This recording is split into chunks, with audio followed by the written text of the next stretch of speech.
Is the capital of the Sudanese state of West Darfur.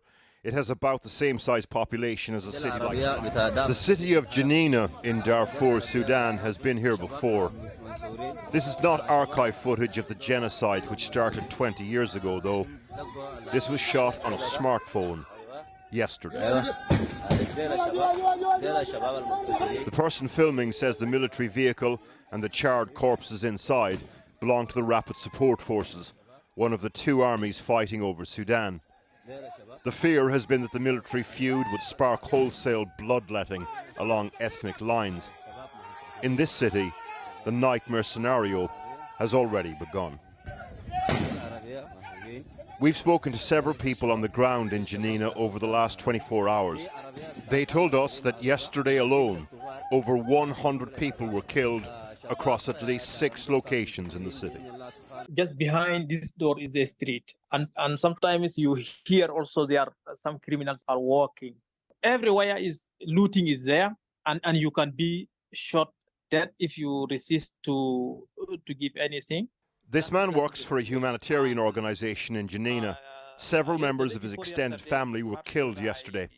He's afraid to leave his home and has asked us not to show his face. I lost actually some of my relatives and also some of my neighbors.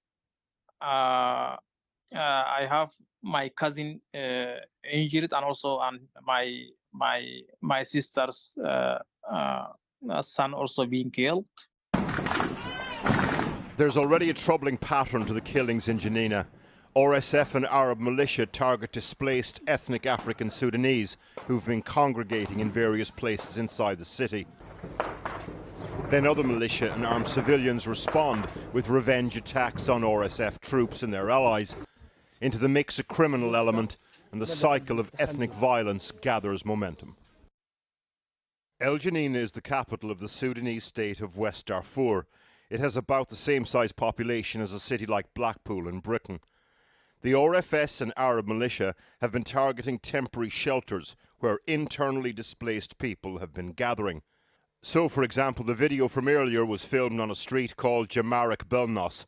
Just down the road, the Imam El-Kazim school, which was being used as a shelter for the displaced. This is what that school looks like now. We are still trying to ascertain how many people were killed here. Fighting at the current time is basically a reopening of the old struggles. A former UN coordinator in Sudan working in Darfur at the height of the genocide 20 years ago told us he's bracing for the possibility of history repeating itself. The combatants on the ground, they're so experienced in making chaos and mayhem that they are playing on the old ethnic fears and using that as a tactic in the renewed violence that we are now beginning to see with greater intensity in El Janina. The former UN coordinator went on to tell us that he's expecting up to 1 million refugees and displaced people in the coming weeks and months. Again, this is not footage from the archives. The scene on the Sudanese border with Chad yesterday. Thousands already on the move.